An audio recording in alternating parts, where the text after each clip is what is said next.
So much for you as well. Aries, I'm going to bring in Brandee. I'm going to bring in Orlando. We'll get off to the races here. MADtv it is, guys. Welcome to all three of us, all four of us here now on screen together. I cannot wait to sink my teeth into MADtv. It's back. Yes, you guys are back.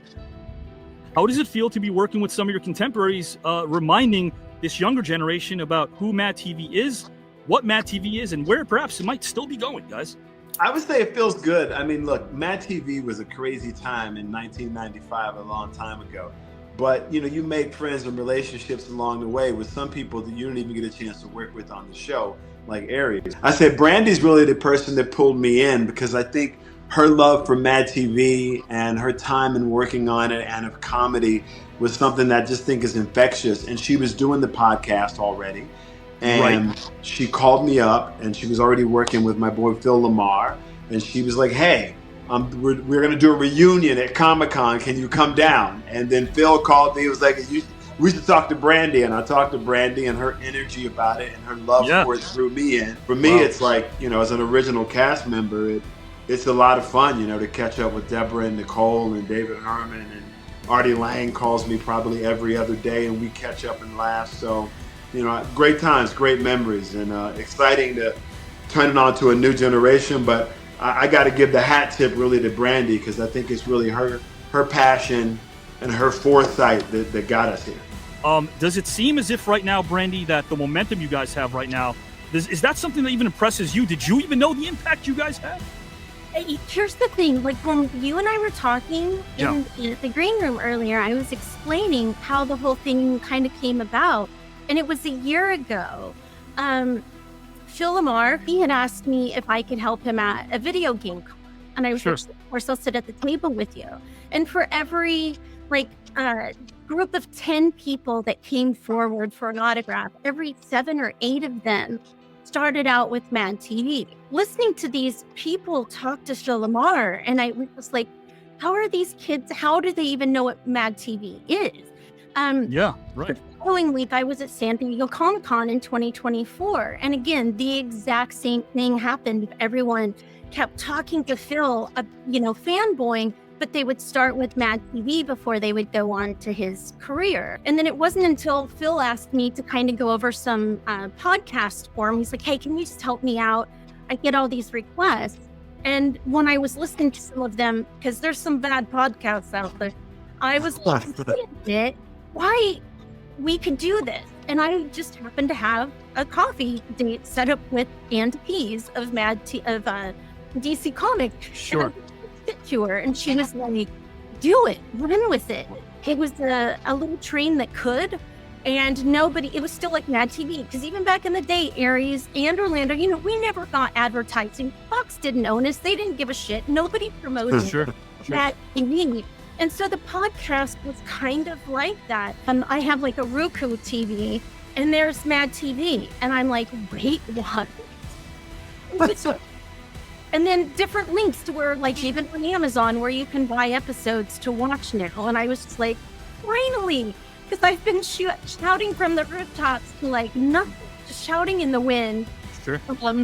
For somebody to listen to me that MADtv matters. I was going to ask Aries this question. Aries, do you feel like it's more liberating for the comic to not have the suits and ties sitting on top of you the way they might do at SNL? And I always say this answer, which I think is, also can be applied to MADtv. My comedy cocaine is uncut.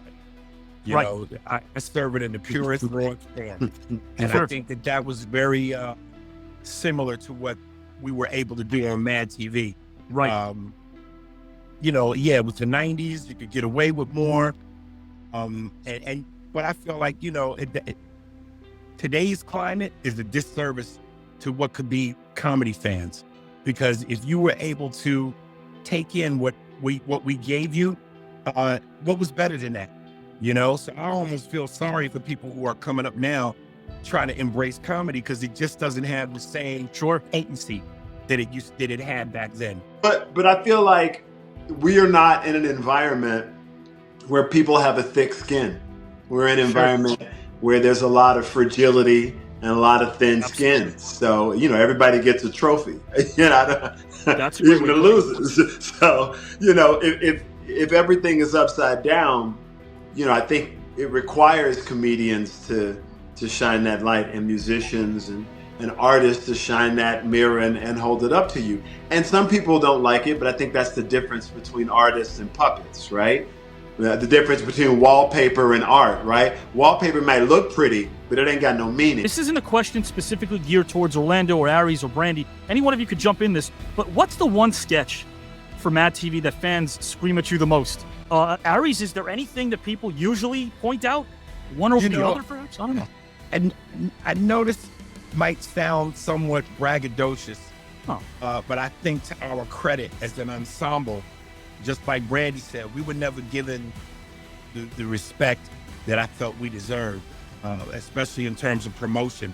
Right. So again, I don't mean to sound braggadocious, but there's a plethora of sketches that we did in an ensemble where absolutely, I don't think you could even name one. Sure. There's so many, but one of the ones that off the top of my dome that I had the most fun doing was the Wizard of Lost sketch, where Dorothy ran into the runaway slave. Played by me. I remember that sketch.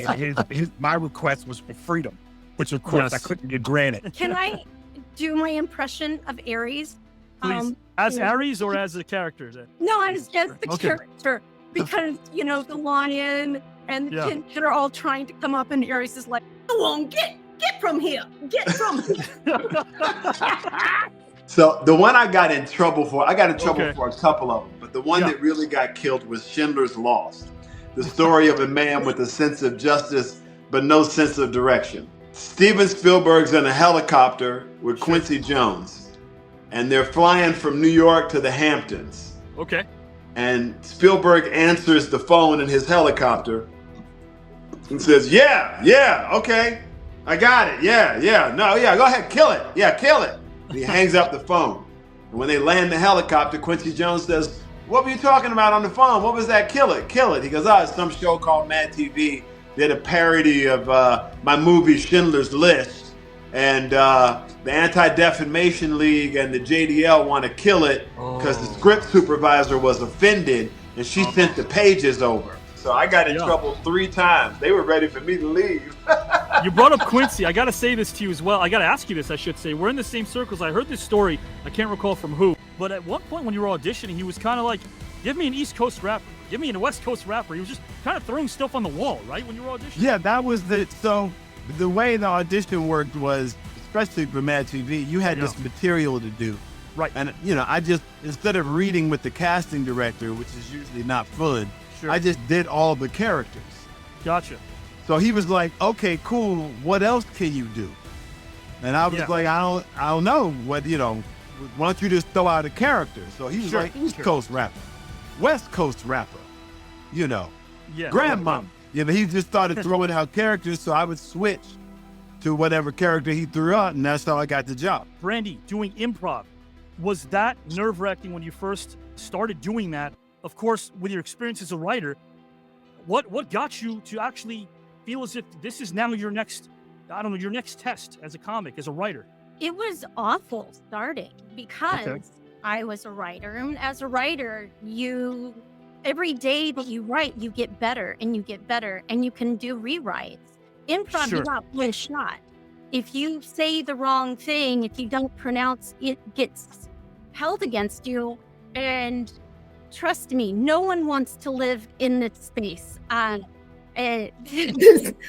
place is a terrible place to be. And it's gotten better. It's so much better over the years.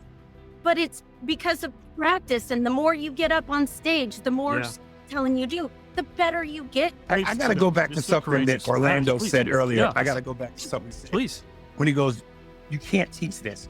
So that's why it's a little funny to me when I see people that try to teach stand-up comedy classes, because it's some of the biggest horseshit in the business. It's like if somebody's going to tell you, hey, you got to take the mic out and move it to a certain direction. Maybe you got to dress a certain way. There's one rule in this game. Be funny. So you need to tell me that if I take the mic out the right way, the mic stand in the right direction, and I got on the right cool, when I suck comedically. But that could be a skit. What you just said could be a skit. That helps you in the whole BS comedy class could be that could be funny, where there's like none of that shit matters. Like a Shakespearean guy who's trying to teach stand. That could be a skit too. I mean, no, but you're right. Funny. Aries, it's not a. I'm gonna ask Aries the same question, just a couple of these, and we're out of here. Well, who would you rather pay for to see and why of the following? Rocky Balboa as a neurosurgeon, Seinfeld as a correctional officer, or Rambo the talk show host? I think Rocky as a neurosurgeon. Okay, I could see that. And listen, educate me real quick. Okay. What exactly does a neurosurgeon do? He cuts brains open. All right, I want to use this scalpel. He came was with brains. I need some anesthesia. Yeah, that was this is the one time. Writes itself. So I'm just saying, Brandee, Rocky Balboa is a neurosurgeon, Seinfeld is a correctional officer, or Rambo the talk show host?